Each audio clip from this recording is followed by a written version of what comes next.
Bueno, básicamente Álvaro os ha contado cuál es nuestro proceso de análisis, qué hacemos, ¿vale? Entonces, mi ponencia va a ser explicar cómo lo hacemos, ¿vale?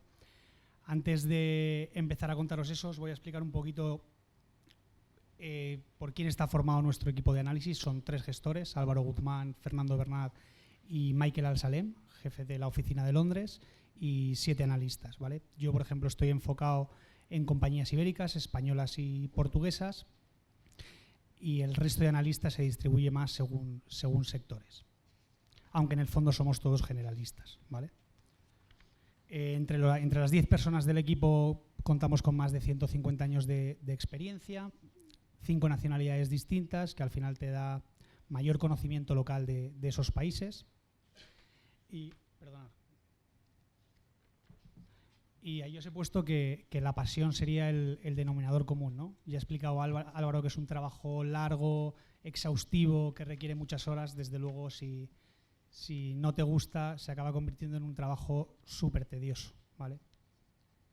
Y luego, por último, os he puesto una frase de Tim Nock, que luego popularizó Kevin Durant, el jugador de la NBA. Tim Nock es un entrenador de high school, de baloncesto de Estados Unidos, y básicamente dice que el trabajo duro bate al talento cuando el talento no trabaja duro.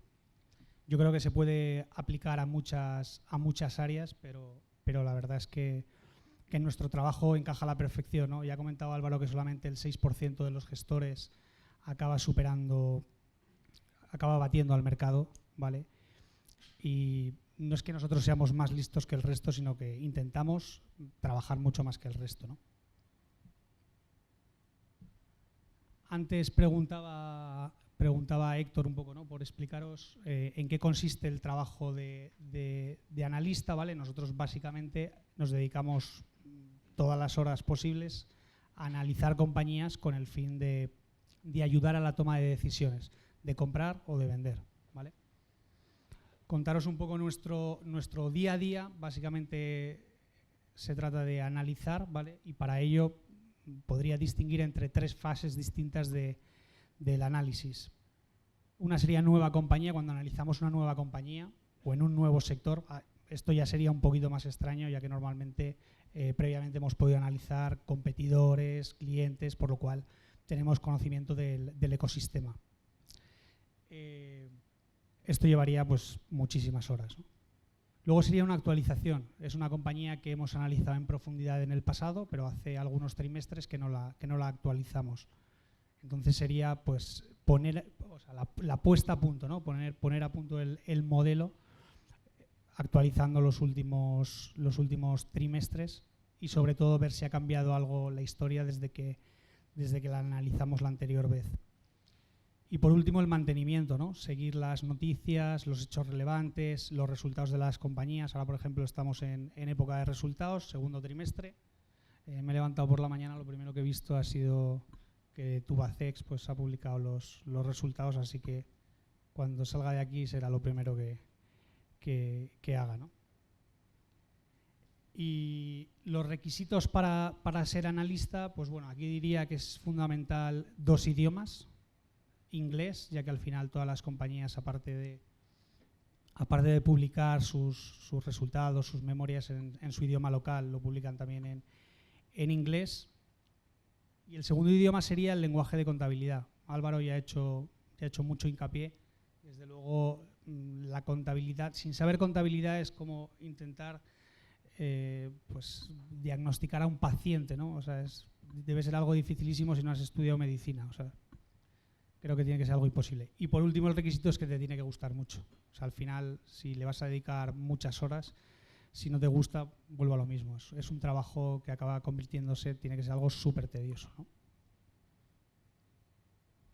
Así pues, pasando ya a explicaros el cómo hacemos nuestro trabajo de análisis. Bueno, el proceso de análisis tampoco me voy a entretener mucho, ya que Álvaro lo ha explicado perfectamente. 3 fases: pasado, presente y futuro. Pasado, modelizar los últimos 10-15 años de una compañía, entender perfectamente el negocio y todo su ecosistema, conocer a las personas, etcétera, etcétera. presente, una vez que hemos analizado el pasado, tenemos que hacernos la pregunta de qué sabemos y qué no sabemos, ¿vale? Y a qué fuentes tendremos que acudir para poder luego, por último, estimar el futuro, ¿no? Tratar de saber si el futuro puede ser extrapolable al pasado, o sea, el pasado extrapolable al futuro, y sobre todo tener siempre en mente un ejercicio de la peor situación, ¿no? El llamado worst case. Tampoco voy a perder mucho tiempo aquí ahora porque luego lo vamos a ir un poquito desarrollando. Y en último lugar, mantenimiento, ¿no? Esto ya es el futuro del futuro. Una compañía ya hemos comprado la compañía, está dentro de nuestra cartera y va a ser la actualización de resultados y siempre con el foco de cualquier noticia, cualquier resultado, cualquier hecho relevante, si cambia nuestra tesis de inversión, ¿vale? Así pues, cuando empezamos a analizar una compañía, mi primera recomendación sería leeros, Álvaro ha dicho, las 2 últimas memorias anuales, yo os voy a decir una, os voy a cortar un poco el trabajo. Fundamental, vamos a empezar a entender ya si la contabilidad es agresiva o no es agresiva, lo cual nos va a ir hablando también de las personas que hay detrás, de las personas que son las que manejan la empresa, ¿no? Vamos a ir viendo dónde vamos a tener que poner el foco en el futuro. Vamos a analizar el balance, veremos las partidas más o menos importantes, lo mismo de cuenta de pérdidas y ganancias, lo mismo iremos viendo dónde se genera o cuánta caja se genera, etcétera, etcétera. Lectura del folleto. Cuando las compañías salen a bolsa o cuando ha habido una ampliación de capital, publican el llamado folleto o prospecto, ¿vale? El cual contiene muchísima información. Esto para una primera vez nos va a ayudar muchísimo a entender mejor los negocios, ¿no? Al final la mayoría de las compañías, bueno, pues pueden tener distintas líneas de negocio o operar en distintos países. Encontraremos muchísima información. La mala noticia de esto es que si no vuelve a haber una ampliación de capital, esa información es muy complicada luego de ir actualizándola, ¿vale? Pero bueno, para el primer vistazo y para entender el pasado es súper recomendable. Y ya por último, bueno, lo podríais hacer cualquiera desde vuestras casas. Vamos a empezar a modelizar los últimos 10-15 años de la compañía, ¿vale? Para ello, pues necesitamos principalmente Excel e Internet. No tenemos más herramientas, no penséis aquí en un Bloomberg o en programas muy específicos, no hace falta realmente nada más. Modelizaremos simplemente para tener los datos ordenados, también porque muchas veces hay, bueno, la contabilidad, ¿no? Hay algunos estándares contables que nosotros queremos adaptar un poco más a lo que nosotros creemos que refleja mejor la realidad, ¿vale? Por eso, 10-15 últimos años, cuenta de pérdidas y ganancias, balance de situación, estado de flujos de efectivo y por último, dentro del pasado, pasaremos a analizar el negocio, la calidad del mismo, ROCE y algún que otro ratio, ¿vale?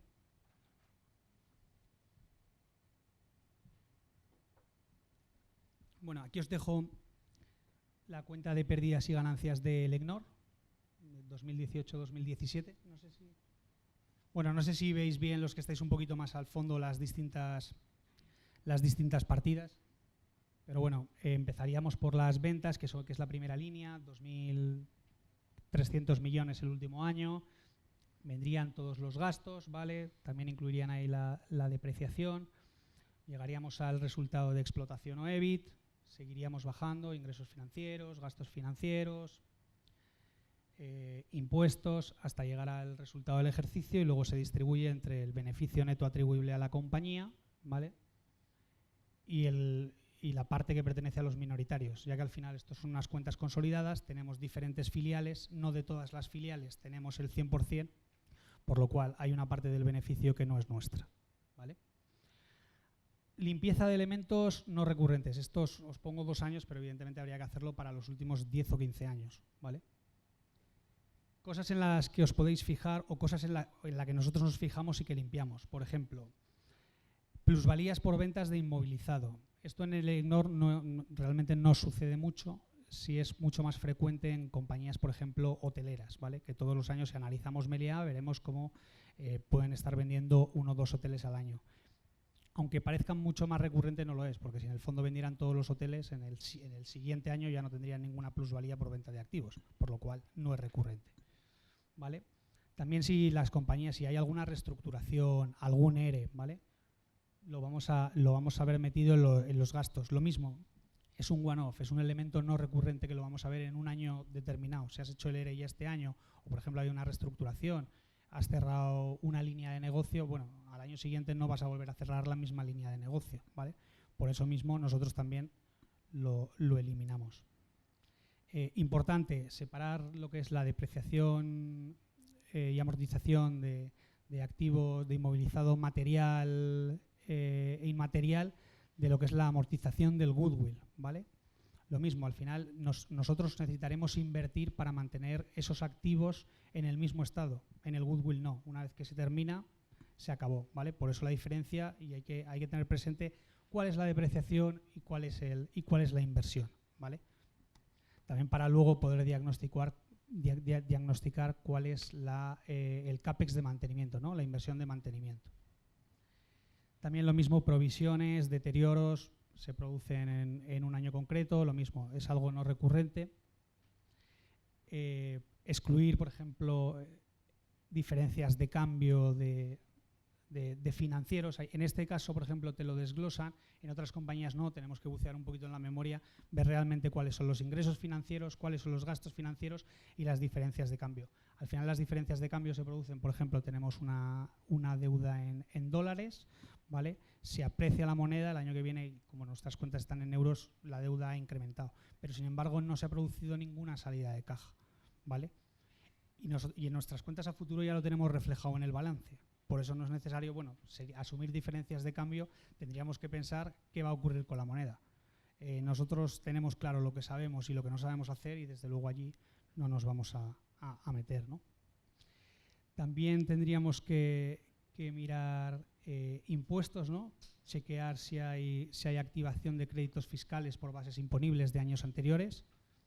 Aquí más de lo mismo, ¿no? Al final tenemos una serie de créditos fiscales y estos créditos fiscales pueden acabar terminándose, por lo cual a futuro, desde luego lo veremos, cómo habría que normalizar la tasa impositiva y no hay que complicarse mucho más que cogerla del país, pues si es una empresa que todo su negocio está centrado en España, pues cogemos 25% y no vamos a asumir que va a llegar un político y la va a subir o que va a llegar otro y la va a bajar, ¿vale? Si queréis, por contaros un poquito dentro del EGNOR, ya que es el ejemplo que vamos a ver a lo largo de esta ponencia, ¿vale? Las particularidades, bueno, la principal particularidad o una de las principales particularidades que habría aquí, por ejemplo, si veis depreciación justo encima del resultado de explotación, aparece ahí 112 millones. Si buceáramos en la memoria nos daríamos cuenta de que son más bien 70 y que el resto son deterioros. Bueno, antes de empezar, para el que no conozca el EGNOR, es una compañía que hace ingeniería, construcción, operación y mantenimiento, centrado en sectores como energético, electricidad o telecomunicaciones, ¿vale? Es una parte del negocio. La otra parte del negocio sería un negocio concesional con dos patas. Una es de redes de transmisión y la otra parte es de parques eólicos, ¿vale? Encima, en este caso, bueno, la depreciación realmente pertenece al negocio concesional, ¿vale? Si miramos el negocio de ingeniería, es una compañía que es sumamente conservadora y entonces no capitalizan muchas de las inversiones, sino que proyecto por proyecto las van metiendo en los gastos, ¿vale? La principal particularidad, no sé si veis, debajo justo del resultado de explotación, ingresos financieros 109 millones versus gastos financieros de unos 99. ¿Por qué tiene tantos ingresos financieros? Bueno, en una de las concesiones, en líneas de transmisión en Brasil, nos la vamos a meter en el balance como si fuera un activo financiero y en vez de ir recibiendo lo que serían las ventas, nos van a entrar como un ingreso financiero, que en el fondo son los pagos futuros por la construcción que hemos hecho de la línea, ¿vale? Por lo cual, en el fondo, lo podemos limpiar o directamente subir más arriba, subir al EBITDA, ya que realmente sería ventas, EBITDA y no un ingreso financiero. O sea, limpiando los 75 millones, pues los ingresos financieros sería algo más cercano a los 33 millones, ¿no?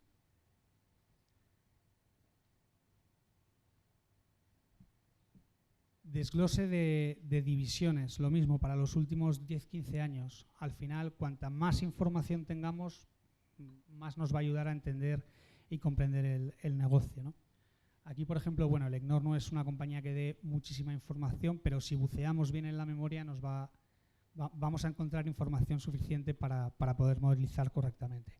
Aquí os he puesto dos tablitas. La primera tablita de la izquierda hace referencia a las ventas, ¿vale?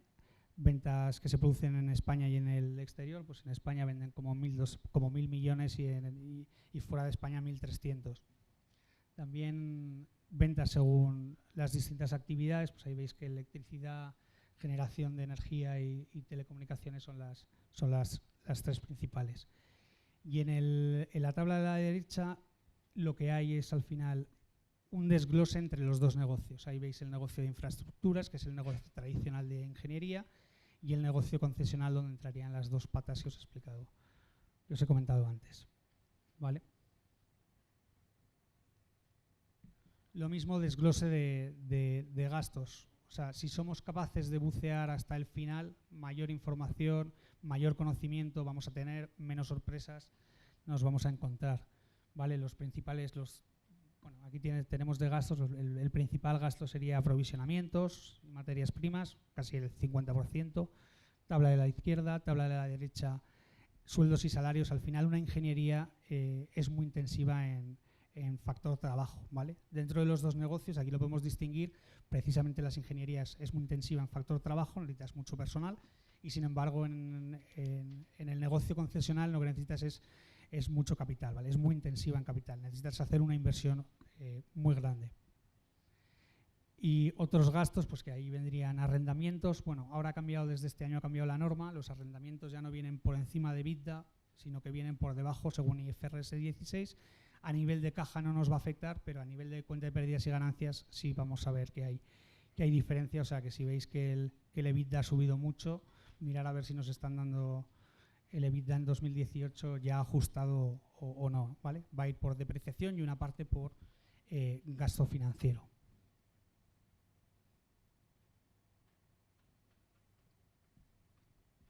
Balance. Lo primero que tendríamos que hacer es entender exactamente cada partida. Vamos a tener una explicación detallada de cada partida en la memoria, lo cual nos va a ayudar muchísimo a futuro a entender dónde vamos a tener que poner el foco. Y lo segundo sería poner especial énfasis en buscar posibles activos y pasivos ocultos. Ahora, si queréis, a continuación os voy a dar algunas de las partidas que nosotros miramos y dónde podemos encontrar una sorpresa positiva o negativa, ¿no? En este caso, bueno, vuelvo a lo mismo, no sé si se ve bien el balance desde fuera. Bueno, total de activo no corriente serían 2.300 millones, inmovilizado material 1.100 millones, lo mismo. Negocio concesional, muy intensivo en capital. Y la otra parte importante del activo no corriente serían otros activos financieros. Es lo que os he comentado antes, que venía por ingreso financiero, ¿vale? Pertenece a una concesión que es de líneas de transmisión en Brasil. Fundamental, por ejemplo, antes que no os he comentado en inmovilizado material, lo ha comentado Álvaro, ¿no? Ver la vida útil de los activos. Ver si la compañía está depreciando aceleradamente o no. También observar los últimos años cómo se ha ido modificando el inmovilizado material. Muchas veces ocurre, ahora por ejemplo hemos tenido pues, no hace mucho tiempo una crisis y observamos cuando una compañía no está generando dinero o el negocio no le van bien las cosas, pues trata de invertir menos. No pensemos que el CAPEX de mantenimiento es mucho menor, sino que están invirtiendo lo mínimo, pero esas inversiones antes o después van a acabar llegando. Eso, si queréis, podéis poner el ejemplo, bueno, pues los que tengan casa o la casa de vuestros padres, pues si en algún momento en la crisis alguien lo ha pasado un poco peor o alguien se ha quedado sin trabajo, pues te das cuenta como el sofá se nos raja un poquito, la mesa lo mismo, la tele, el niño ha tirado el mando y se nos ha roto un poquito, y son cosas que no vamos cambiando, pero que a futuro vamos a cambiar. O sea, esa inversión, ese mantenimiento no lo hemos hecho correctamente, pero a futuro va a llegar. ¿Vale? Normalmente siempre tener en cuenta que en la mayoría de los casos depreciación es igual a CAPEX, ¿vale? En el 90% de los casos. También es cierto que hay en casos en los que no y hay que encontrar esas diferencias. No sería el caso del EGNOR, pero por ejemplo aquí es muy curioso, hay que tener un posible activo oculto dentro del activo no corriente, ¿vale? Son las inversiones contabilizadas según el método de participación. Es decir, son inversiones donde tenemos menos del 50%, por lo cual no nos las consolidamos al 100%. Y aquí realmente estamos metiendo la parte que nos corresponde de sus fondos propios, ¿vale? Muchas veces, la mayoría de las veces que analizamos una compañía, la valoración que hacemos de la compañía es muy distinta a su valor en libros, a sus fondos propios. Pues lo mismo ocurrirá con las sociedades que nos estamos metiendo por puesta en equivalencia. Si esta cifra fuera importante, tendríamos que poner especial énfasis en tratar de valorar en tratar de saber cuánto valen estas participaciones. Hay casos, por ejemplo, nosotros tenemos una compañía en cartera, Sonaecom, que es una compañía portuguesa, que principalmente, de hecho luego he preparado el ejercicio de valoración, básicamente tiene una participación en NOS, la operadora de telecomunicaciones portuguesa, tiene caja neta y tiene una serie de participaciones en compañías tecnológicas. Si no se hace el trabajo y cogemos directamente a la hora de valorar cuál es el valor en libros de esas compañías, de repente nos levantaremos una mañana, por suerte, con sorpresa positiva, viendo que algo que tenían valorado muy por debajo en libros, de repente lo han vendido pues 3-4 veces por encima, ¿no? Esa participación. En este caso estaría fenomenal y estamos ganando dinero por algo que no sabíamos. Lo lógico es hacer el análisis porque igual que ha ocurrido al alza, podría ocurrir al alza, a la baja y ser un pasivo oculto, ¿vale? Luego pasaríamos ya al activo corriente. En este caso, vemos ahí principalmente la partida de clientes que desde el año pasado se desglosa entre activos por contratos con clientes y deudores comerciales. Esto es una norma contable que es NIF 15 y sobre todo para compañías de construcción y de ingeniería ha sido una bendición. Os ha comentado Álvaro anteriormente lo que eran los ingresos según grado de avance, ¿vale? Vamos teniendo unos costes y nos vamos asignando un margen. Una buena manera de ver en compañías de construcción y de ingeniería si pueden estar los ingresos un poquito inflados y que no existan es yendo precisamente a la partida de activos por contratos con clientes, ¿vale? Esto básicamente se refiere a obra facturada que está pendiente de certificar. Es decir, la hemos pasado ya por cuenta de pérdidas y ganancias, ¿vale? La tenemos en balance, el cliente no nos ha pagado y no sabemos realmente si va a estar de acuerdo o no de acuerdo con la obra. Si cogemos por ejemplo, si dividimos esa cifra de 258 millones en el caso del EGNOR entre las ventas, nos va a dar un 12%, ¿vale? Ese 12% lo que implica es que es más o menos un mes y medio de facturación que no hemos cobrado. En las empresas buenas de construcción y de ingeniería este ratio suele estar entre un mes y un mes y medio. Compañías que han tenido muchos problemas, pues nos podemos ir a 6, 7, 8 meses. ¿Esto por qué lo hacían? Bueno, básicamente al final era un poco una manera de inflar tu cuenta de pérdidas y ganancias, tu EBITDA sale mucho más alto, queda mucho más bonito, parece que ganas mucho más márgenes que el resto y tienes tienes mayor facilidad a la hora de ir a los mercados financieros, a la hora de refinanciar, etcétera, etcétera. Pero tener mucho cuidado porque llega un momento determinado que ese activo que tenemos ahí desaparece, se produce una provisión tremenda y lo que va a hacer es disminuir los fondos propios.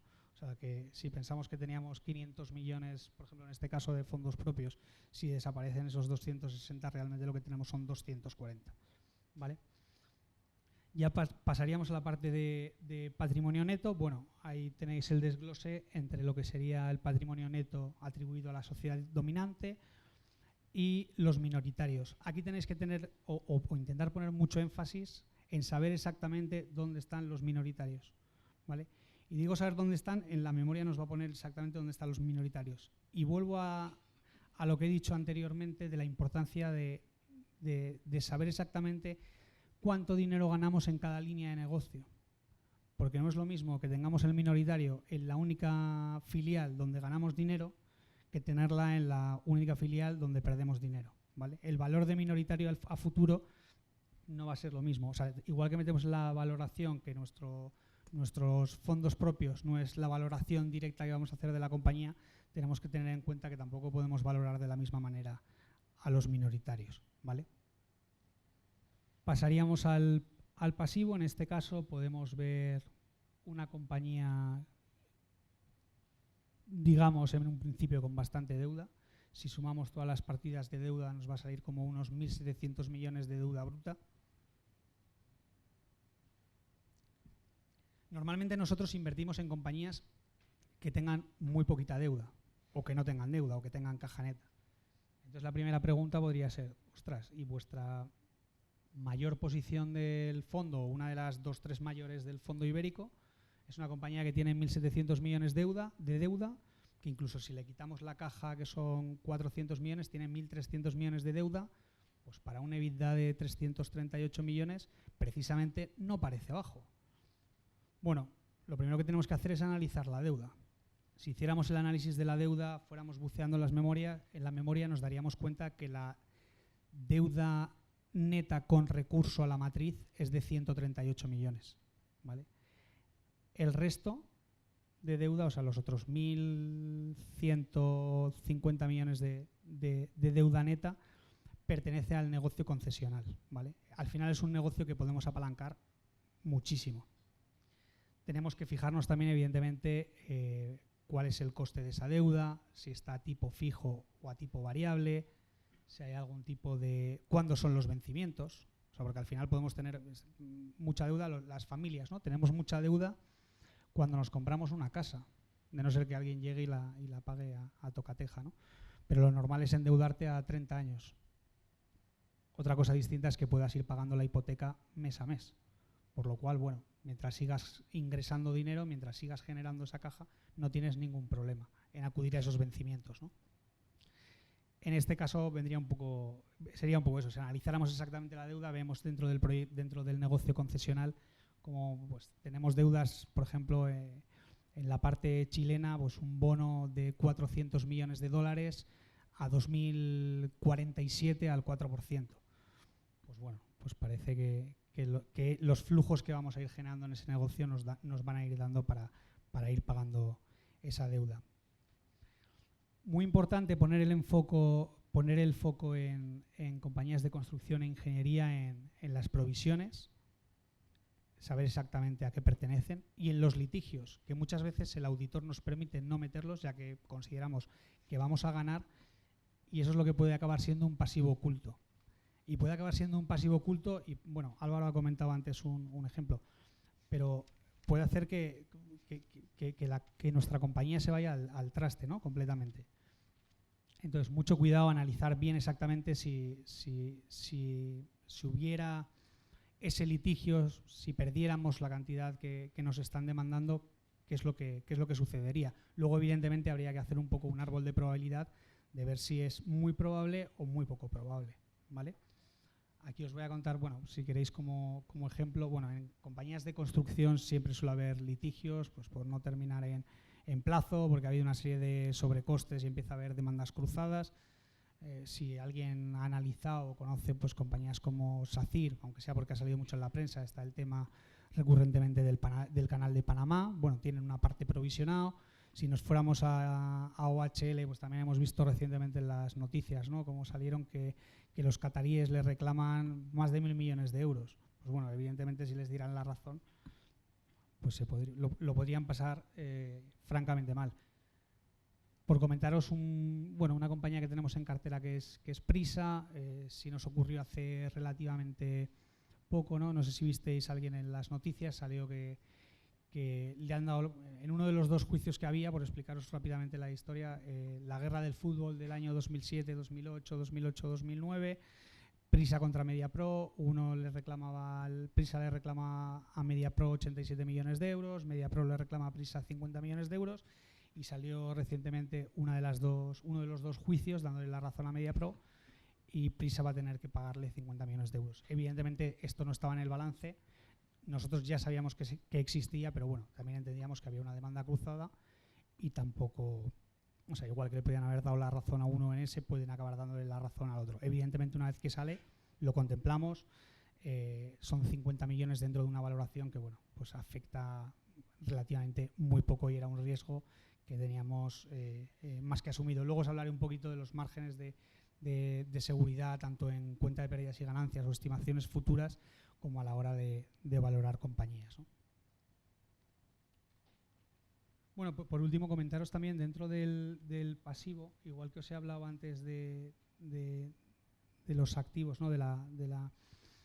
Dentro de los deudores, de los activos por contratos con clientes, en el pasivo tenemos lo mismo, ¿no? Si veis ahí pasivos por contratos con clientes, que en 2017 no aparece nada porque estaba metido arriba, con la misma norma, eso se refiere a los prepagos. Es decir, hemos recibido un dinero que todavía no hemos metido por cuenta de pérdidas y ganancias. Muchas veces en contratos de construcción, de ingeniería, recibimos un pago inicial. Bueno, tenerlo en cuenta porque muchas veces luego a la hora de calcular el circulante, ¿vale?, lo tendremos que ajustar en nuestra valoración, ya que en el año que termina, al final nos tiene que cuadrar, ¿no?, las entradas de caja con los proyectos. Y de aquí pasaríamos a mirar el estado de flujos de caja, ¿vale? Hay 3 partidas principales: cash flow operativo, CFO, cash flow de inversión y cash flow de financiación, ¿vale? Si restamos el cash flow de inversión y el cash flow de financiación al cash flow operativo, vamos a tener al final cuál es la variación de la caja neta de un año a otro, ¿vale? A nosotros, más que eso, nos interesa realmente ver cuál es la caja que genera la compañía. Para eso le restaremos el cash flow de inversión al cash flow de operación. Aquí también haremos algunos ajustes. Y digo algunos ajustes porque si miráis justo en el caso del EGNOR, en algunas compañías cambian algunos elementos en su posición, ¿no? Aquí, por ejemplo, en el cash flow de financiación, bueno, en el cash flow de inversión ponen el cobro de dividendos de asociadas. Eso nosotros lo subiríamos al cash flow operativo, igual que el cobro de intereses lo subiríamos al cash flow operativo. También subiríamos al cash flow operativo los intereses pagados, que justo en este caso aparecen en el cash flow de financiación, ¿vale? Y al final lo que es fundamental de todo esto es chequear que la generación de caja cuadra y se interrelaciona perfectamente con el balance, la deuda que tenemos, y si no, si va, pues porque va a pagar dividendos o a reducir circulante, etcétera, etcétera.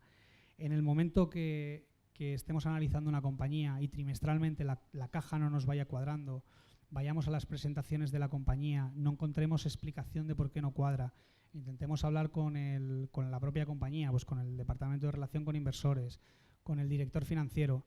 Como no nos sepan explicar exactamente al céntimo por qué no cuadra la caja, yo creo que sería un momento de cerrar el Excel, darle a no guardar y empezar con otra compañía, o simplemente ponernos abajo, la caja no cuadra, mejor vamos a dedicarnos a otra cosa.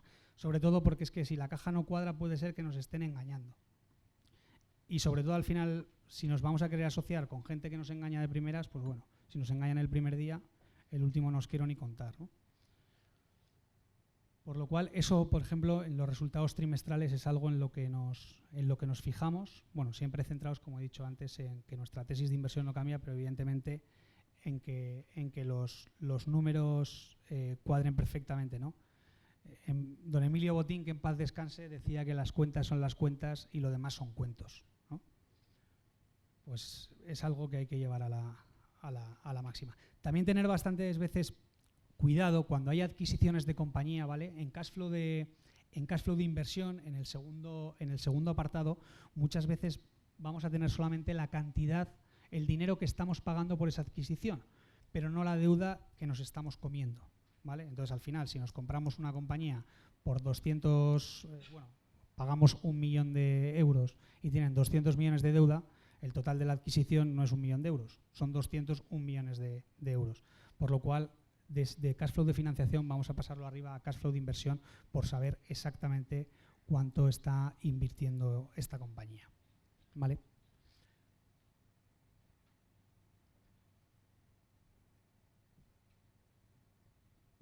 una vez que tenemos ya todos los números de los últimos 10-15 años, también es importante chequear, cuando os he dicho antes que solo os leáis la última memoria, el resto de memorias nos las vamos a ir leyendo a medida que vayamos modelizando y viendo sobre todo cuando haya cambios importantes en alguna partida de un año a otro. O sea, al final tenemos que saber explicar exactamente el porqué de todos los números, qué es lo que ha ocurrido en los últimos 10 y 15 años, entender el pasado. La contabilidad nos va a hablar, nos va a dar ese diagnóstico del paciente.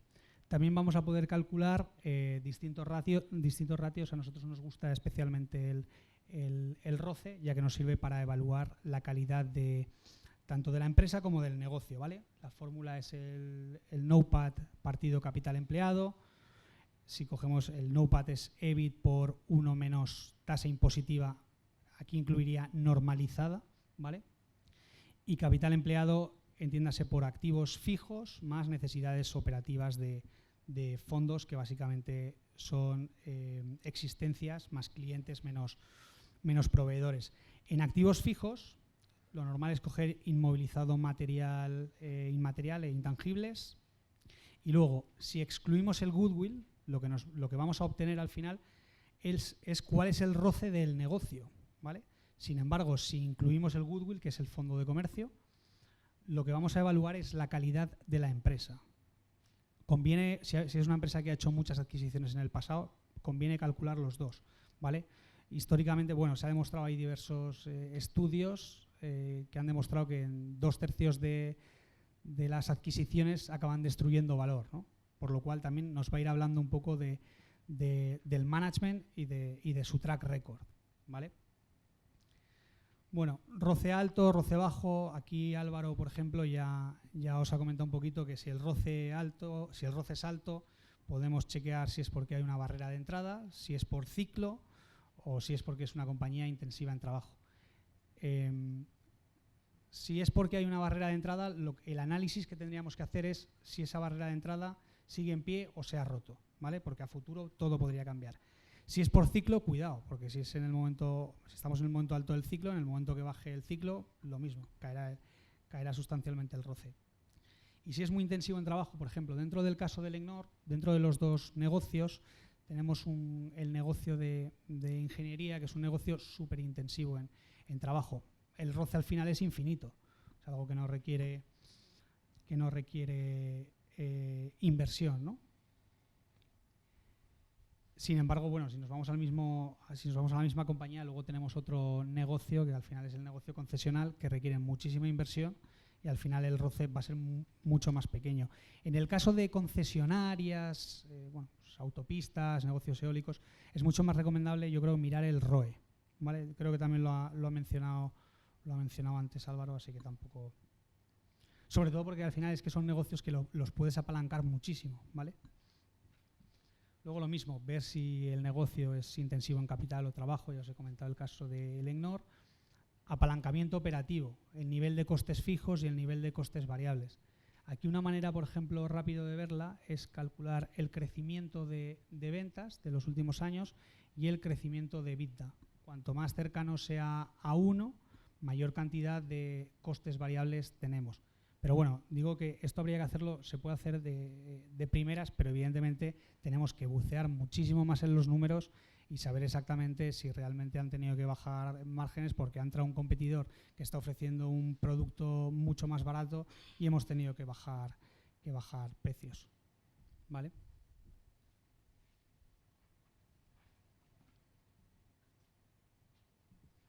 Bueno, seguimos en el pasado, ¿vale? Entender la historia de la compañía y del sector. Bueno, fundamental entender cuál es su negocio y su cadena de valor. Y digo fundamental porque algo que puede parecer muy obvio, muchas veces no es tan obvio. O sea, tenemos que saber exactamente a qué se dedica la empresa, ¿vale? Y entender exactamente todo su ecosistema, ¿vale? Igual que conocer las dinámicas, bueno, ahí he puesto unas cuantas: precio, volumen, ciclicidad, grado de innovación, densidad de capital, si hay posibles riesgos o tenemos ya la disrupción presente, y también competidores, ¿no? Durante los últimos años, quién lo ha hecho mejor, quién lo ha hecho peor. En el caso de Elecnor, al final el negocio, bueno, es un negocio de ingeniería, construcción, operación y mantenimiento. Ya os he mostrado antes los sectores principales. Bueno, pues en electricidad tendríamos redes de distribución, líneas de transporte. En generación de energía tendríamos pues parques eólicos, termosolar, fotovoltaica, ciclos combinados, etcétera.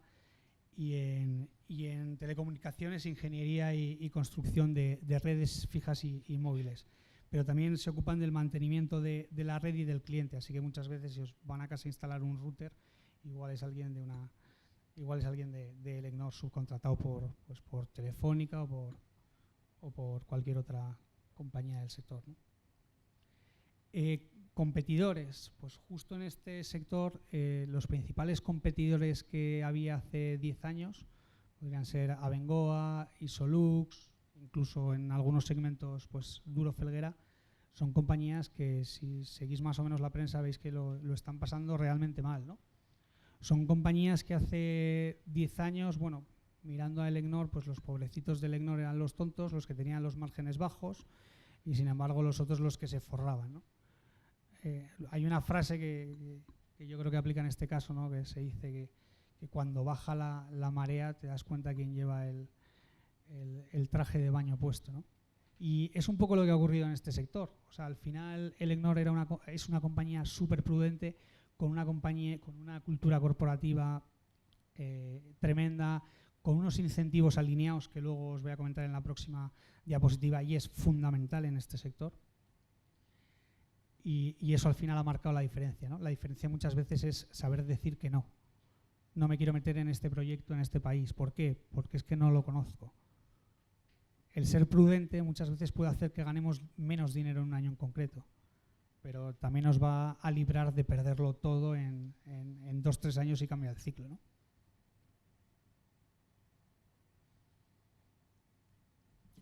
Conocer a la gente. No sé si alguien conocéis a alguno de las 2 personas que os he puesto en la foto, aunque sea por intuición.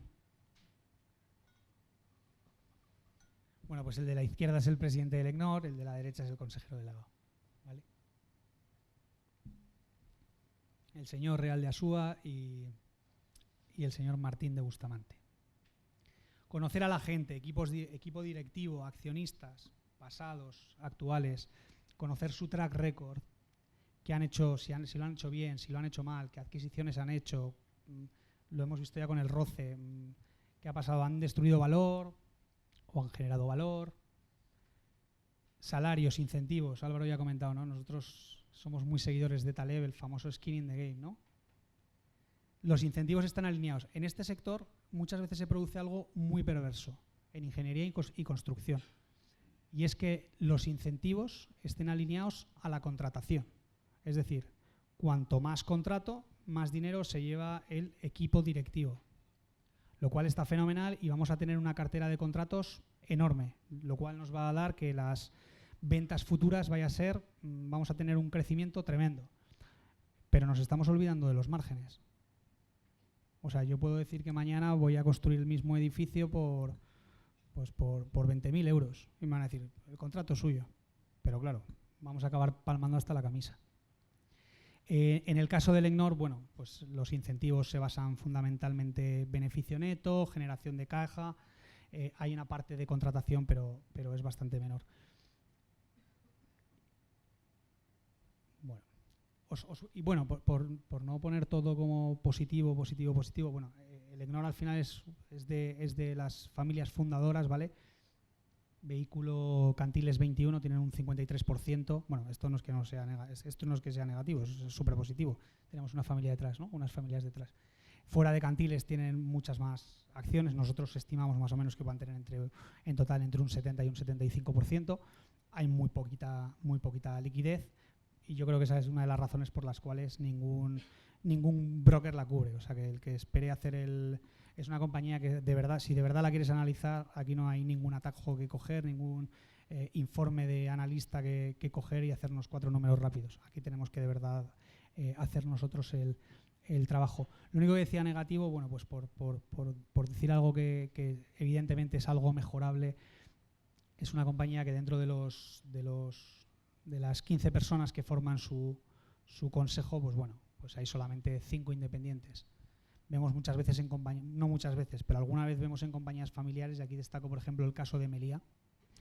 Meliá es una compañía que pertenece a la familia Escarrer, que tienen más del 50% de la compañía, y sin embargo en el consejo hay más consejeros independientes que dominicales, ¿no?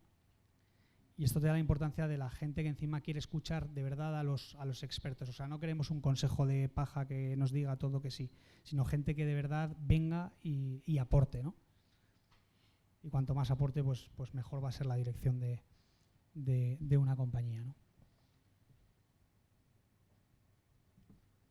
Bueno, hemos analizado el pasado, conocemos perfectamente en qué consiste el negocio, conocemos perfectamente los números de los últimos 15 años y ahora llegamos al presente. La primera pregunta que nos tenemos que hacer es ¿qué sabemos y qué no? Saber si sabemos identificar cuáles son las variables controlables y no controlables del negocio y los Key Success Factors, o sea, los factores clave de éxito. Ahí os he puesto algunos ejemplos que pueden ser muchas veces precio, cantidad, materias primas, comportamiento de clientes, competidores, equipo directivo, regulador, en las que nos podemos fijar. Puede parecer muy obvio, muchas veces no es tan obvio, ¿no? Por seguir un poco con el caso del EGNOR, si nos vamos a su negocio tradicional, las 3 variables o las 3 claves y precisamente controlables serían precio, plazo y contratar bien. Precio, fundamentalmente, analizar los costes, que vayamos a hacer, o sea, que no nos desviemos en los costes a la hora de realizar el proyecto. Plazo, que lo entreguemos en tiempo. Si esto no lo conseguimos, vamos a acabar con pleitos de por medio y podemos acabar perdiendo dinero. Y lo tercero es contratar bien. O sea, al final, si ya podemos ser los mejores constructores, que desde luego si a alguien se le ha ido la mano con el boli, pues vamos a perder dinero sí o sí, ¿vale? Y aquí la variable no controlable sería el ciclo. Si analizáramos, al final es que os he puesto de 2018 a 2017 las ventas en España y las ventas en el extranjero. Si cogiéramos los últimos 10-15 años, veríamos cómo hicieron un pico de ventas en España de 1.500 millones en 2008. Se acaba el boom de las renovables y en estos momentos pues hacen un poquito menos de 1.000.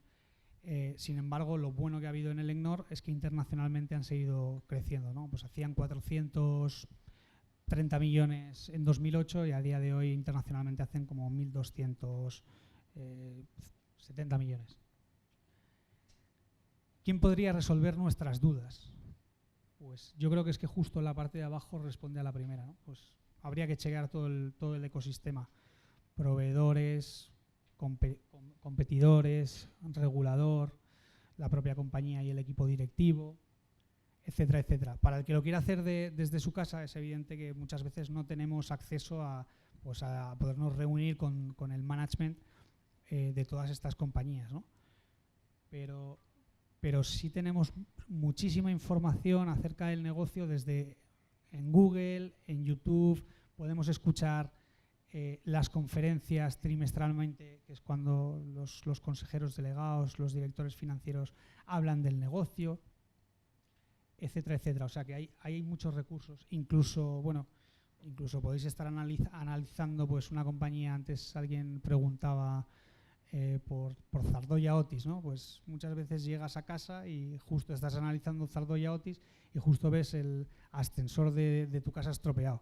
Pues bueno, es un buen momento al buen hombre o a la buena mujer que esté haciendo el mantenimiento, reparándolo, de darle un poco la tabarra 5 minutos, oye, ¿está usted contento? ¿Le pagan bien o le pagan mal? ¿No se cambiaría? ¿Es fácil? ¿Es difícil? Y si el ascensor no es de Otis, ¿es más complicado mantenerlo o es igual? Entonces vamos a obtener muchas variables de una información que la tenemos allí. Evidentemente, si no nos interesa esto, pues entraremos en casa, nos abriremos una cervecita y nos la tomaremos la mar de a gusto, ¿no?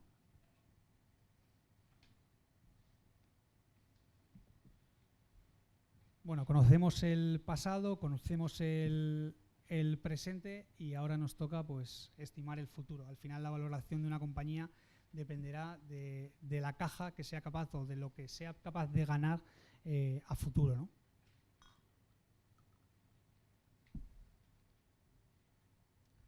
Imaginémonos la cuenta de pérdidas y ganancias que os he mostrado al principio, donde tenemos unos ingresos, donde tenemos unos gastos, generamos luego un EBITDA, tenemos una depreciación, tenemos que invertir si queremos calcular el free cash flow, llegamos a un EBIT, tenemos unos intereses, llegamos a un earnings before taxes, o sea, un beneficio antes de impuestos, tenemos unos impuestos, llega un beneficio neto y habrá que ver la parte que nos corresponde y la parte que corresponde al minoritario.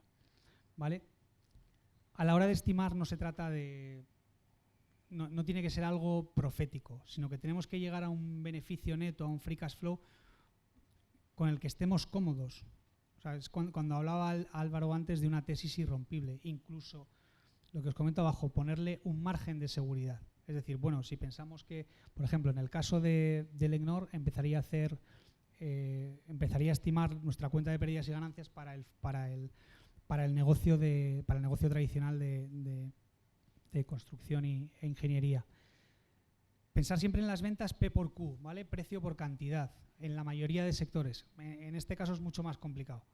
O sea, más complicado porque qué es el precio y qué es la cantidad. Al final es mucho más la infraestructura que va a haber en cada país y qué cuota de mercado puede ser capaz de conseguir la compañía. Sin embargo, justo en el EGNOR tenemos una cosa bastante positiva para poder estimar los ingresos del año siguiente, es que nos dan, bueno, tenemos, igual que en la mayoría de compañías de construcción e ingeniería, tenemos el llamado backlog, la cartera de contratos, ¿vale? El EGNOR es tan sumamente prudente que en vez de darnos el total de su cartera de contratos, nos da solamente los contratos en los próximos 12 meses, lo cual significa que es lo que esperan hacer de ingresos en los próximos 12 meses. Ya tendríamos, pues el año pasado fueron 2.200, hablo un poquito de memoria, 2.220 más o menos de backlog, pues lo podríamos asumir en ingresos. Oye, queremos ser un poquito más conservadores. El año pasado hicieron en el negocio tradicional pues 2.060 millones. Pues bueno, pues podemos asumir que no crece, a pesar de que si hemos analizado el pasado hemos visto que es una compañía que más o menos crece al 3-4% al año. También nos tendríamos que preguntar si esto es extrapolable al futuro o no. Bueno, vamos a ser conservadores, el backlog crece un 3%, históricamente han crecido un 3%, pero vamos a asumir que esta compañía no crece, ¿vale? Pues por lo cual van a hacer como 2.050 millones de ventas. Tendríamos que ir a los gastos, pensar si son, bueno, lo que hemos comentado antes de los costes fijos, los costes variables, qué es lo que va a ocurrir con los márgenes a futuro. Habrá que pensar también el poder que tienen los proveedores y los empleados. Si los empleados son capaces de conseguir cada 2-3 años subidas de sueldos por encima de la inflación, pues bueno, veremos a ver si tenemos capacidad de pasarlo nosotros a ventas o no. Lo mismo con los proveedores, ¿vale? Aquí al final en una empresa como el EGNOR depende casi todo del ciclo, ¿no? Si el ciclo va para abajo, pues como ocurrió en España y hemos visto cómo las ventas pasan de 1.500 millones a 1.000, pues donde antes hacían márgenes EBITDA del 7%, pues ahora pueden hacer márgenes del 5%, ¿no? A pesar de que buena parte de tu competencia pues prácticamente ha desaparecido o ya nadie le da contratos, ¿no? Pasaríamos depreciación y CAPEX, pues lo mismo, hemos hecho antes la limpieza, tenemos claro que a futuro la depreciación no son los 112 millones que nos aparecen en la cuenta de pérdidas y ganancias, que son los 70, pero ojo, son los 70 del negocio concesional en el caso del EGNOR. Si miramos cuál es la depreciación o las inversiones que tienen que hacer para un negocio de ingeniería, donde lo pasan casi todo por cuenta de pérdidas y ganancias, pues nos encontramos que como mucho igual son 10-15 millones, no más de eso. Intereses, bueno, ir a la deuda, exactamente cuál es la deuda, cuál es el tipo de interés y calcularlo, ¿no? Impuestos, pues bueno, si hemos tenido anteriormente créditos fiscales por bases imponibles negativas, tenemos que fijarnos cuándo terminan esos créditos. Desde luego a futuro llegará un momento que esos créditos, lo normal es que si una compañía gana dinero se terminen y acabes pagando la tasa impositiva de ese país. En el caso del EGNOR pues tendríamos la la tasa impositiva en España, pues para la mitad del negocio, que es un 25%, y para la otra mitad del negocio, pues bueno, habría que nosotros al final hacemos un poco una media de según dónde ganan el dinero y sale un poquito más alta, pues porque países como Brasil, que tienen tasas impositivas del 34%, pues tienen mayor peso, ¿no? Al final, pues bueno, pues una tasa impositiva media del 27-28%. Cuando se hablaba de margen de seguridad, pues bueno, pues podemos ir a los ingresos, lo que os he comentado ya antes, pues en vez de asumir el crecimiento, podemos asumir que los crecimientos, o sea, que no se van a producir crecimientos a futuro. Márgenes, históricamente este negocio, esta compañía ha obtenido márgenes del 7%, muy por debajo de su sector, aunque ya hemos visto que igual su sector los márgenes no eran muy fiables. Último año un 6%, pues bueno, si queremos ser más conservadores podemos asumir ese 6% o incluso ir asumiendo, bueno, en 2008 ¿qué margen hacían? Un 5,5. Vale, pues vamos a asumir ese 5,5 si se da la vuelta al ciclo, ¿no? Y luego, ¿qué espera el consenso? Al final, a Álvaro no le gusta mucho que miremos a los brokers y demás, ¿no? Pero bueno, pero en el fondo también hay que saber dentro de tus estimaciones si se parecen o no se parecen al consenso y por qué se están diferenciando, ¿no? Saber qué esperan ellos versus lo que esperas tú. En este caso es sencillo porque no hay consenso. O sea que...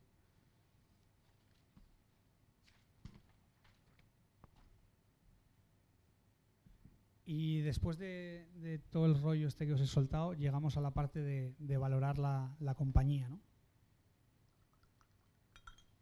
Hasta ahora le hemos dedicado muchísimo tiempo, muchísimas horas, y parece que muchas veces antes de empezar un análisis o desde fuera podemos pensar, lo difícil o lo complicado que puede ser valorar una compañía. En este proceso tardamos poquísimo tiempo. O sea, al final, una vez que tenemos claro cuál es el beneficio neto de esa compañía en los próximos años, le vamos a poner un múltiplo, ¿vale? Ese beneficio neto ajustado por todos los elementos que os he dicho anteriormente. Bueno, históricamente la bolsa ha cotizado a 15 veces, o sea que lo podéis tener un poco a lo mejor de referencia. Si el negocio es mejor, requerirá un múltiplo algo más alto. Si el negocio es peor, requerirá un múltiplo un poquito más bajo. Pensar también lo que os comentaba antes Álvaro. Es el PER, ¿vale? Price to Earnings. O sea, arriba si cogemos capitalización bursátil y abajo beneficio neto, la diferencia es el múltiplo, ¿no? Las veces el múltiplo de beneficios. Si hacemos la inversa, ¿vale? O en el Price to Free Cash Flow, la inversa es el Free Cash Flow Yield, ¿vale? Que indica la rentabilidad que estamos obteniendo, o en este caso si le aplicáramos un múltiplo, la rentabilidad que esperamos a futuro, ¿vale?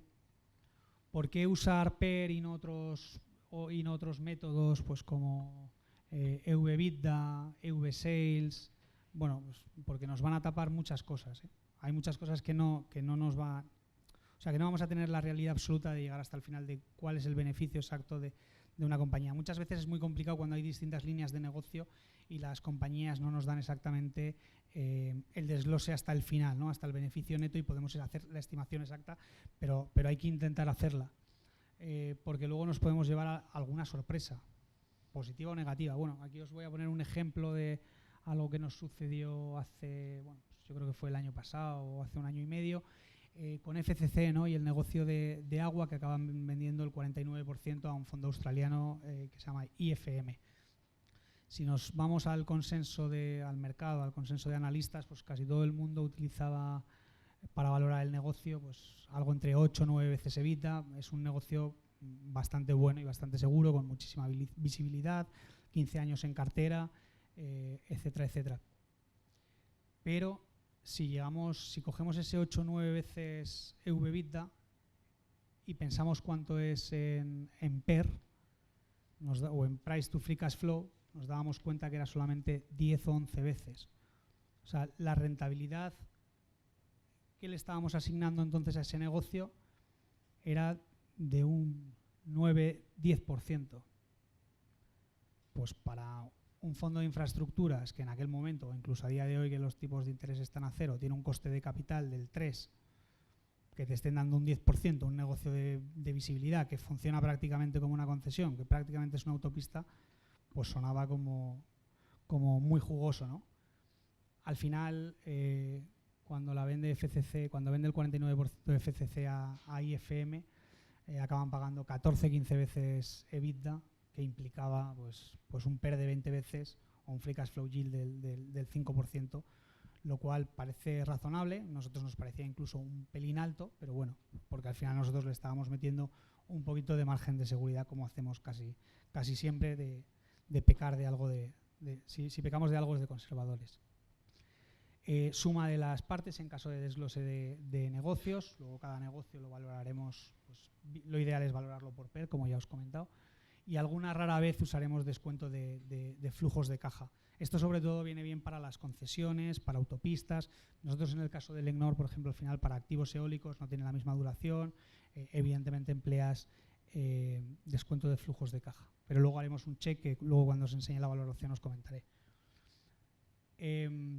Luego hay que tener en cuenta provisiones, ya que es una caja que va a acabar saliendo de la compañía, también working capital, también los activos non-core, pues lo que os he comentado antes de esas puestas en equivalencia, o si tenemos o podemos tener desde un terreno que estamos esperando vender y que no lo usamos para el negocio, o un edificio que más de lo mismo no estamos usando para el negocio, y también la caja neta, ¿vale?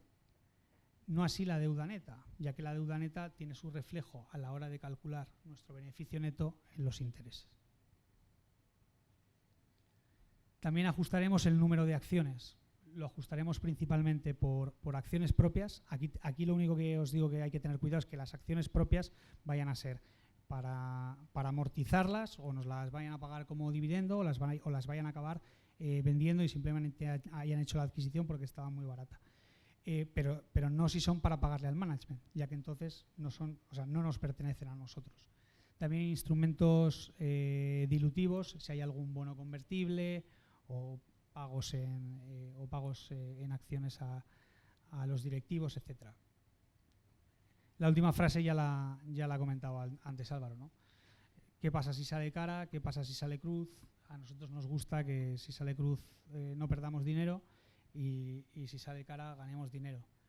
Para eso os he puesto un par de frases de dos personas conocidas. Warren Buffett, ¿no? Y sus 2 reglas de oro. La primera regla, no perder dinero. La segunda regla, no olvidarse nunca de la primera. Hay que aplicarlo siempre, ¿vale? Por eso hay que centrarse en el worst case. Ahí os he puesto el de la derecha, me imagino que lo conoceréis, Johan Cruyff, jugador y entrenador, muy conocido. Si no puedes ganar, asegúrate de no perder.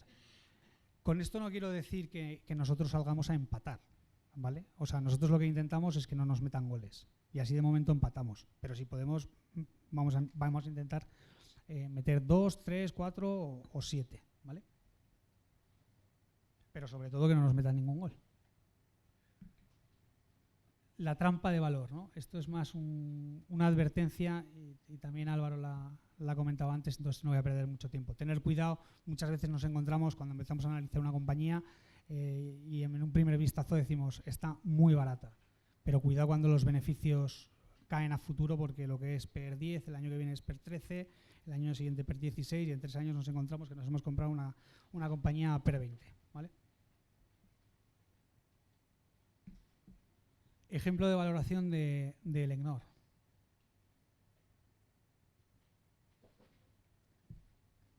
No sé si se ve bien la tabla, me imagino que sí. Bueno, arriba el número total de acciones, que son 87 millones de acciones.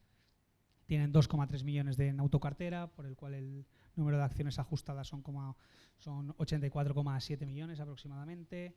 El precio por acciones de antes de ayer, 11,40. La capitalización bursátil ajustada sería de 965 millones. Nosotros valoramos el negocio concesional haciendo DCFs, pero tenemos muy buenos benchmarks para poder compararlos, ya que entre finales de 2014 y 2015 la compañía vendió participaciones minoritarias en todos sus parques eólicos y en el negocio de redes de líneas de transmisión llamado Celeo Redes le vendió el 49% a APG, que que es un fondo de inversión holandés. O sea, que tenemos muchísimos comparables. Por poneros algunos ejemplos, nosotros valoramos, pues bueno, en torno a 1.100 millones el negocio concesional. Por daros algunos ejemplos, vendieron una parte importante del negocio eólico, es un parque de Canadá. Lo vendieron en 2015 a más o menos 2,8 millones de euros megavatio y nuestra valoración está más cercana a 2, haciendo los DCFs, o sea que nos puede dar relativa seguridad. Lo mismo con los parques en Brasil, que de media se vendieron a 1,32 millones de euros megavatio y nuestra valoración está también en este caso por debajo. Lo mismo ocurre con los parques españoles. Y en Celeo Redes, lo único que tenemos que tener en cuenta es que la compañía ha ido ganando líneas de transmisión y ha seguido invirtiendo. Pero para que os hagáis una idea, de momento ya os he contado antes el activo financiero que tienen, ¿vale? Si vemos algún préstamo intercompañías, eso sería al final el book value, ¿no? O el valor en libros de ese negocio. Bueno, pues nuestra valoración está por debajo del valor en libros siendo súper conservador. Non-core y otros es un cajón desastre. Ahí tenemos un poquito de working capital que le restamos, tenemos las provisiones que le quitamos y tenemos distinto non-core, al final son como 70 millones. Por lo cual, el negocio de concesión es más el non-core, son más o menos 1.200 millones. Tendríamos ya un upside o potencial de revalorización del 24% y hasta ahora todavía no hemos valorado el negocio tradicional de ingeniería, ¿vale? El negocio tradicional de ingeniería, antes hablábamos de las ventas, bueno, pues unos 2.000 millones, ¿no? Si cogemos más o menos un margen EBITDA del 5,5, hemos hablado por ser conservadores, pues nos vamos a unos 110 millones de euros. Si asumimos que depreciación son 10 millones, nos vamos a 100 millones de EBITDA. Bueno, ya hemos dicho que tenían deuda neta de 138 millones de euros, va recibiendo dividendos del negocio concesional, por lo cual en 2-3 años esa deuda se termina, casi no le quitamos intereses, pues esos 100 millones de euros, si le aplicamos una tasa impositiva del 28 normalizada, pues nos da 72 millones de euros de beneficio neto ajustado, ¿no? Si lo valoramos a per 15, pues bueno, pues nos sale algo más de 1.000 millones. Pero claro, para todo eso hay que haber hecho todo el trabajo anterior, ¿vale? Y Sonaecom, 2 por el precio de una. Sonaecom es una compañía portuguesa de la que antes os he hecho un breve comentario. Básicamente esta compañía tiene una participación en NOS, la operadora de telecomunicaciones portuguesa, tiene caja neta, tiene participaciones en compañías tecnológicas, ¿vale? Mismo método, vamos a hacer una suma de las partes. De momento tenemos el número total de acciones de la compañía son 311 millones, habría 6 millones en autocartera, ajustándolo son 306, y si lo multiplicamos por el precio de la acción de antes de ayer, que estaba a 2,50, pues más o menos nos vamos a 770 millones de capitalización bursátil ajustada, ¿vale? Si cogemos las acciones que Sonaecom tiene de NOS y multiplicamos por el precio por acción, o sea, cogemos el precio de mercado, nos encontramos que la valoración de mercado de sus acciones es de 776 millones de euros. O sea que el resto de las cosas que tiene Sonaecom son gratis. ¿Y qué tenemos gratis? Tenemos 220 millones de euros en 2018 de caja neta. Tenemos gratis los dividendos que hemos ido recibiendo este año, que es de 47 millones de euros. Y 2 de esas compañías tecnológicas que las hemos vendido, que son otros 91 millones de euros, 92. Por lo cual, con NOS a mercado y caja neta nos encontramos que tenemos ya una valoración con un potencial de revalorización del 50%, sin estar valorando sus participaciones en compañías tecnológicas y sin estar asumiendo que NOS vale más. O sea, prácticamente lo que nos está diciendo, o sea, enfocándonos en el worst case, si cogemos simplemente, pues podemos pensar, bueno, pues las compañías tecnológicas valen 0, ¿vale? Seguiríamos teniendo ese 48% de revalorización. La caja neta, pensar que vale menos, pues a mí me cuesta mucho, ¿no? O sea, la caja es la que es. Si mañana nos pagan todo eso en dividendos, pues ya es nuestra, ¿no? Por lo cual nos está diciendo que prácticamente habría que meterle un descuento por ser una especie de holding a NOS del 50%. Y ya si incluyéramos las compañías tecnológicas, pues nos tendríamos que ir a un descuento pues muchísimo mayor. Y ya tras todo esto se decide comprar la compañía, llegamos al mantenimiento de la misma, seguir los resultados trimestrales de la compañía y también de todo el ecosistema, ¿vale? Seguir las noticias y hechos relevantes, pero siempre enfocándonos en si algo cambia nuestra tesis de inversión, ¿vale? Eso es lo fundamental. Y luego, por supuesto, pues reuniones de mantenimiento con la compañía, con su ecosistema y con el señor del ascensor si le podemos dar la tabarra un poquito. Así que, bueno, esto ha sido todo. No sé si me pasa un poquito. No, estamos bien de tiempo. Hasta las 2 tenemos, sin problema, espacio para las preguntas, así que las que tengáis a bien hacer, adelante. A ver, Juan, que estaba delante, y luego al fondo pasamos. ¿Tenéis ahí el micrófono? Está por aquí, venga. Y luego vamos atrás. En primer lugar, muchas gracias por la explicación, ha sido muy buena. Yo tenía dos preguntas. Una es, dices que los tipos de cambio, bueno, pues lo que afecta a la transcripción del efecto en el balance, pues lo quitáis del medio, pero claro, el tipo de cambio afecta a las transacciones reales de la empresa, que eso no se ve, y te puede afectar a los márgenes, etcétera, ¿no? Entonces, no sé, el tipo de cambio, ¿no? El dólar-euro, fíjate cómo ha cambiado en los últimos 10 años, ¿no? Entonces, ¿cómo de alguna manera veis o analizáis eso para que no os vaya en contra? No sé si cogéis un promedio de los últimos 10 años de margen bruto o qué tipo de cosas. Esa es la primera pregunta. Y la segunda pregunta es, al final, en las valoraciones, bueno, como utilizáis múltiplos, ¿no? No estáis utilizando ninguna tasa de descuento de ninguna manera, como es obvio, por lo menos de forma directa, pero en la valoración de empresas o la valoración de las cosas depende mucho de la alternativa que tengas para ampliar el capital, ¿no? Como dice Buffett, ¿no? Al final la vara de medir son los tipos de interés. Entonces, y los tipos de interés van cambiando. Entonces, ¿por qué no tenéis en cuenta de ninguna manera los tipos de interés? No lo mismo estar en los 80 que los tipos de interés están al 10 y entonces pedir un múltiplo del 15. No es lo mismo que ahora que están prácticamente cero y pedir un múltiplo de 15 otra vez, ¿no? Entonces... Bueno, una manera bueno, si tenías alguna más. Bueno, muchas gracias en primer lugar por las preguntas. Si quieres empiezo por la segunda, por los múltiplos. Bueno, ¿cómo tener en cuenta el tipo de interés? Puedes aplicar un múltiplo más alto.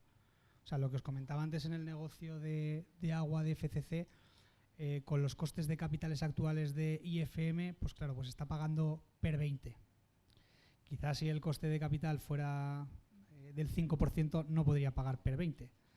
Y a lo mejor exigiría, bueno, pues pagaría per 15, que sería un 6,5% de rentabilidad.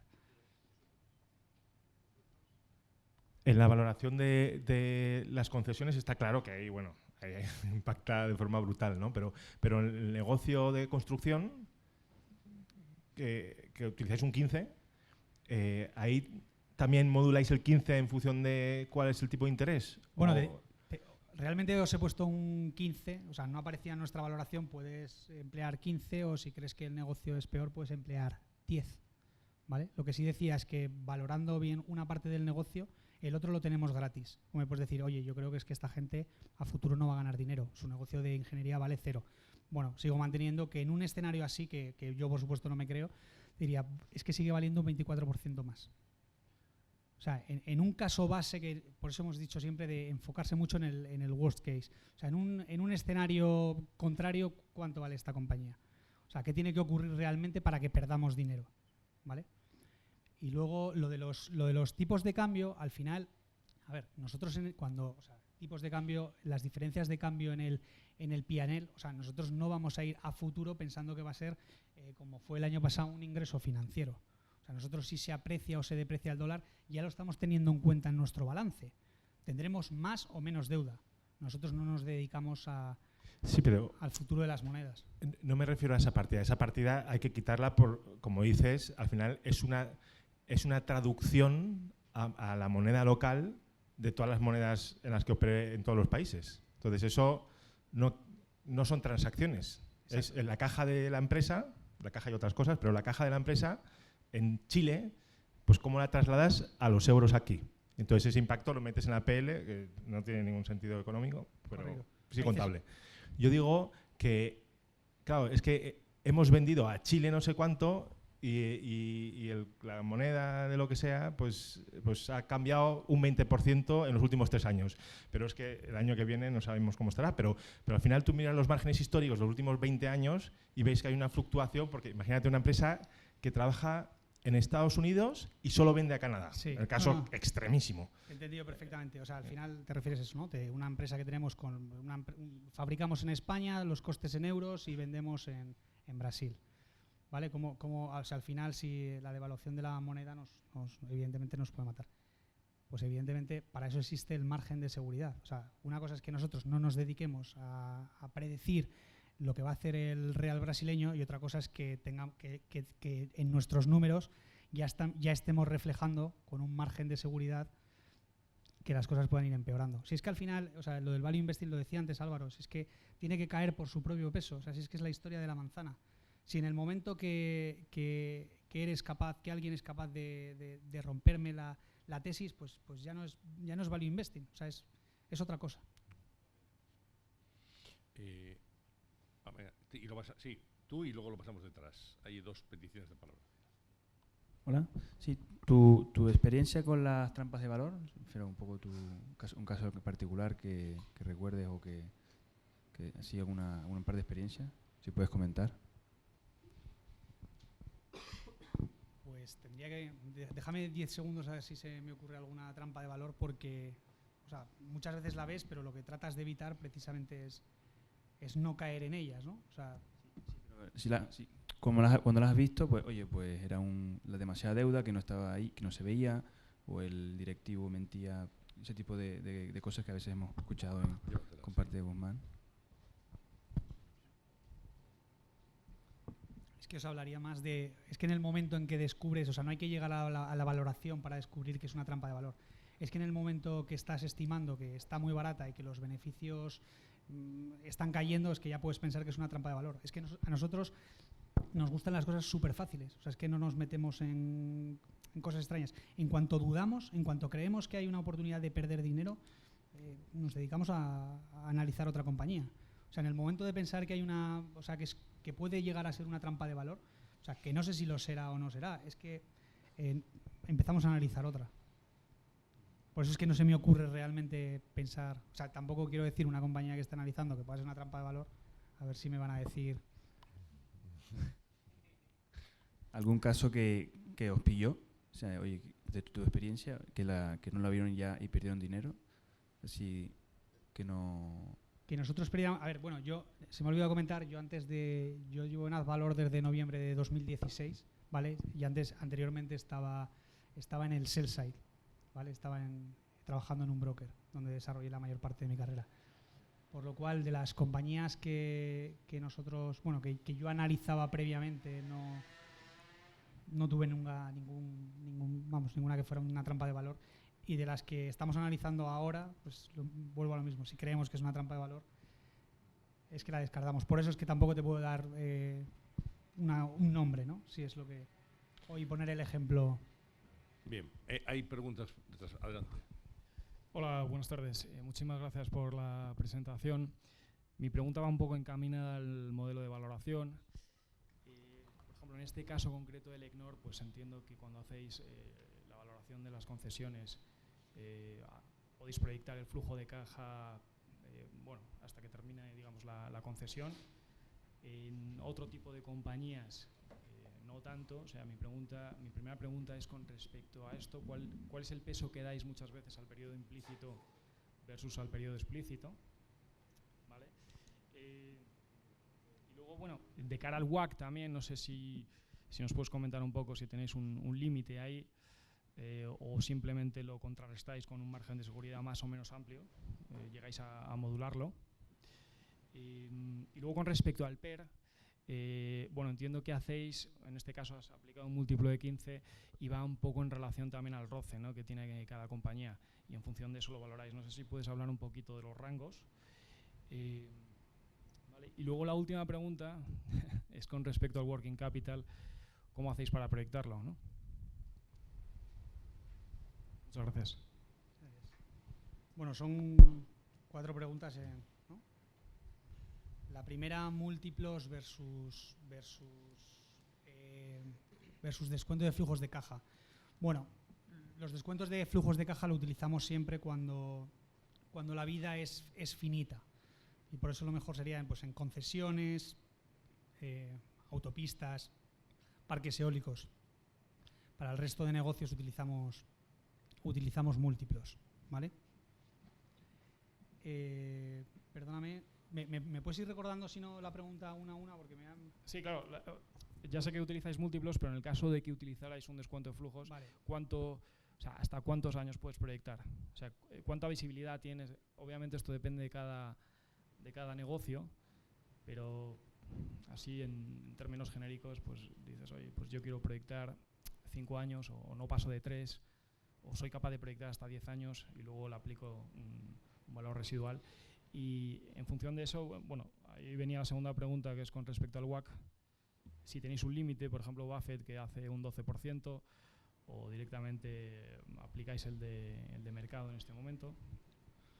Normalmente es que cuando hacemos DCFs, por ejemplo en el caso del EGNOR, pues para el negocio de Celeo Redes, al final las tarifas se van actualizando con inflación. Vamos, hay 2-3 parámetros, principalmente es la inflación. Entonces al final, pues bueno, no hace falta. ¿Qué esperas de la inflación en Chile, en Brasil y en España? Pues puedes coger una media histórica y proyectarla a futuro, ¿vale? Un poco al final cuando hablabas del WACC, bueno, pues algo con lo que te sientas. ¿Cuál es la tasa de descuento con la que te sientes cómodo, ¿vale? Volvemos a lo mismo, margen de seguridad, no ser demasiado agresivo, o sea, todo tiene que caer por su propio peso. De los múltiplos, de si es 20, si es 10, bueno, pues nosotros por regla general nunca le metemos a un negocio 20 veces, o sea, nos gustan las cosas más fáciles. Si tenemos que ponerle un múltiplo de 20 veces, que se exige una rentabilidad del 5% para que nos salga, pues no, nos gusta, bueno, pues 15 veces nos parece ya razonable, y a negocios un poquito, no digamos, pues le podemos meter un poquito menos. ¿Cuánto? Pues depende. 13, 14 veces. Discúlpame que te interrumpa ahí, pero con respecto al múltiplo, muchas veces es que oigo muchos value hablar del PER 15, y sin embargo nos encontramos con sectores, bueno, en este caso el EGNOR, acabo de ver que tiene un PER contable de 12, pues bueno, más o menos tiene sentido, pero te vas a un sector, por ejemplo, automoción, donde está cotizando a 6 veces PER, aplicarle un múltiplo 15, pues hoy por hoy resulta bastante optimista, ¿no? Es que vuelvo al final a lo mismo, es la inversa del PER, es la rentabilidad que vas a obtener. ¿Qué rentabilidad quieres obtener? O sea, en cualquier cosa que hagas, o sea, en cualquier cosa que te compres un piso y qué rentabilidad buscas. Al final le vas a meter mayor o menor múltiplo dependiendo de la calidad del negocio y sobre todo la rentabilidad que estés buscando. O sea, nosotros, por ejemplo, cuando valorábamos, por ponerte el ejemplo justo de agua que se acaba vendiendo a PER 20, pues no lo valorábamos a PER 20. O sea, nos conformábamos con un poquito menos.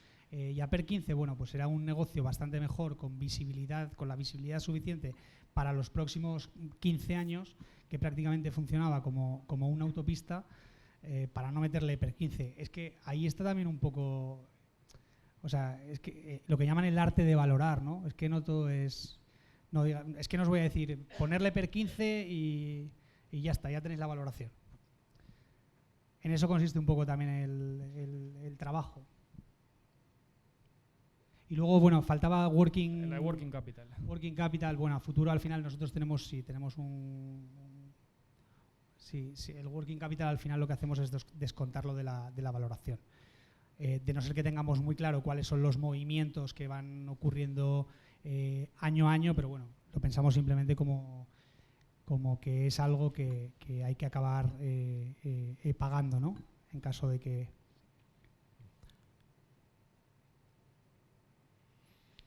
Bien, hay más preguntas ahí detrás. Sí, por favor, pasa el micrófono.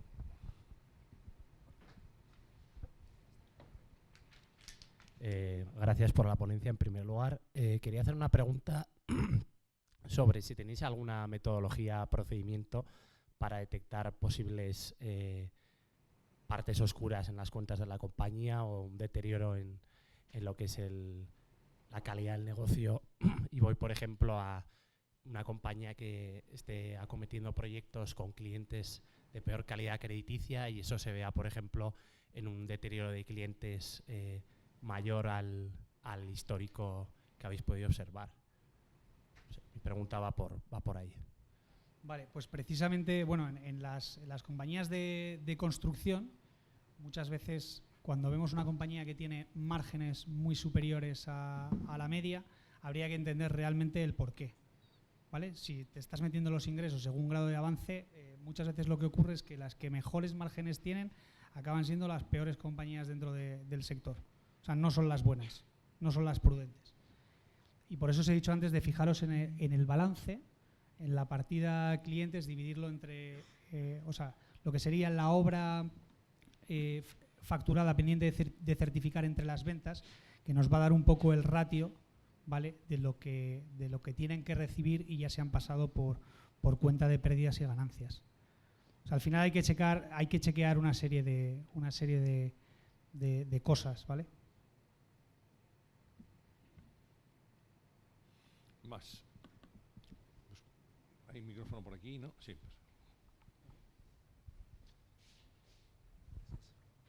Pues. Hola, gracias por la presentación. Tengo 3 preguntas relativamente sencillas. La primera es respecto a cuando analizás el pasado, por lo menos en cómo nos contaste recién, cómo analizás el pasado, me da la impresión que lo hacías más en términos absolutos en vez de ratios. Entonces la pregunta es si para analizar el pasado también agarrás una X cantidad de ratios, por ejemplo, no sé, costos administrativos dividido margen bruto, ROCE, margen bruto en el tiempo, rotación de los activos, días de conversión a ventas. Si eso lo analizás en el periodo de 10 años para llegar a tener una historia. Segundo, si ese mismo análisis lo aplicás en 1 o 2 competidores para ver si perdió la ventaja competitiva o no. La segunda pregunta que quería hacerte es, o propuesta es, imaginemos que tenés que juntarte con un familiar, un muy amigo, y te pide que le des los ratios principales que vos usás para analizar un negocio relativamente rápido. Vemos cuáles serían esos, no sé, 5 ratios, 7 ratios que le darías a un amigo para decir, empezar a hacer un negocio por acá. Y la última pregunta es relativo al earnings yield.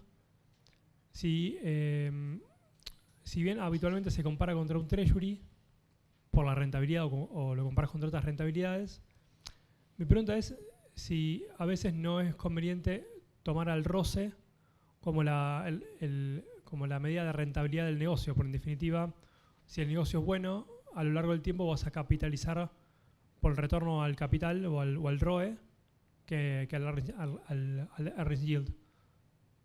Esas son las 3 preguntas nada más. Vale, perfecto. A la primera pregunta, sí, hacemos sí, o sea, todo el cálculo de márgenes, todos los ratios, al final, bueno, pues nosotros trabajamos con una plantilla, no vamos a calcularlos cada vez que analizamos una compañía, que prácticamente lo tenemos, tenemos las celdas linkeadas y nos lo da directamente. O sea, no se ha hablado de eso, pero bueno, evidentemente sí, me he centrado un poco más en el ROCE, pero evidentemente tenemos todos los cálculos hechos. Sí, o sea, eso lo tenemos todo calculado. Ya no te hablo de márgenes, te hablo de distintas medidas, working capital, ver días de pago, días de cobro. O sea, ahí sí que evidentemente tenemos hacia atrás un montón de información que prácticamente nos viene de manera automática. 1 o 2 competidores, lo mismo. Es que al final cuando analizamos una compañía también tratamos de analizar y compararla con sus competidores. O sea, al final lo que tenemos que entender es quién lo ha hecho mejor, quién lo ha hecho peor, y por qué. O sea, si no sería, es que es una compañía que está dentro de todo un ecosistema. Entonces es que hay que ir a ver proveedores, clientes, o sea, hay que analizarlo realmente todo en su conjunto. Y ahí también agarrás 10 años para atrás del competidor, lo metes en el Excel, sacás los ratios y ahí analizás o tratás de adivinar la historia. Exacto. Muchas veces piensa también que cuando empezamos a analizar una compañía, igual es que hemos analizado antes el competidor y nos hemos dado cuenta que el bueno es el otro. O ya la tenemos en cartera. O sea, muchas veces el trabajo ya lo tenemos hecho de antemano. O está en la biblioteca dentro de ideas que sean, bueno, análisis de compañías que ya se han hecho en el pasado y simplemente es actualizarla, ¿vale? 4 o 5 ratios para analizar rápido. No, yo te diría que lo que el análisis requiere su tiempo. O sea, si al final te digo, pues mirar PER y todo lo que esté a PER por debajo de 10, comprarlo para un amigo. No. O sea, poner énfasis en un negocio, en cuánto va a ganar esa compañía y a través de allí qué rentabilidad y según eso le vas metiendo un múltiplo. O sea, esto precisamente rápido no es. O sea, lo tratas de hacer muy rápido, pero requiere su tiempo. O sea, al final hay que entender el negocio, hay que llegar a una estimación de un beneficio neto con la que estés cómodo, ¿vale? Porque si no, mañana a tu amigo, al que le has dicho que se fije en un ratio rápido, va a caer un 50% y lo normal es que venda. No, pero quizás yo te hice mal la pregunta. Supongamos te juntás vuelta con este amigo y él te dice, bueno, contame del Excel que vos tenés de los 10 años, cuáles son los principales ratios que vos sacás para entender la historia del negocio y ver si hay una ventaja competitiva o no. Para ventaja competitiva, bueno, puedes usar el ROCE o para ver el nivel de burocracia, gastos administrativos, digo, margen bruto. A eso iba la pregunta. Del Excel que vos tenés, ¿cuáles son los principales que ves para empezar a ver una historia? Bueno, para evaluar, por ejemplo, la calidad del negocio o la calidad de la empresa, evidentemente ROCE, lo que os he dicho antes, excluyendo o incluyendo goodwill, y en caso de que una compañía o el negocio lo puedas apalancar muchísimo, en vez de usar ROCE, usar ROE.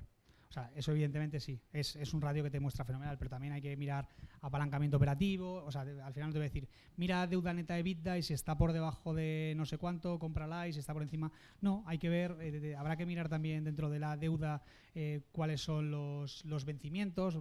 Puedes tener mucha deuda, todas las concesiones tienen mucha deuda, vale, pero si la tienes que pagar dentro de 40 años y vas generando la caja, mientras no tengas problema de atender esos vencimientos. Por eso digo que es que muchas veces decir 1, 2, 3 ratios, bueno, pues al final sí puedes decir al final que evidentemente miras siempre ROCE, miras siempre apalancamiento operativo, evidentemente miras el PER, a cuánto cotiza, también acabas mirando deuda neta EBITDA, pero que no nos quedemos solo en eso. O sea, porque al final, y vuelvo a lo que ha estado diciendo Álvaro, o sea, yo creo que es un trabajo que la forma de batir al mercado es echándole horas y llegar hasta el final. Si nos quedamos con que con 4 ratios ya está todo hecho y con esto es suficiente, pues bueno, ¿os puede salir bien? Pues alguna vez.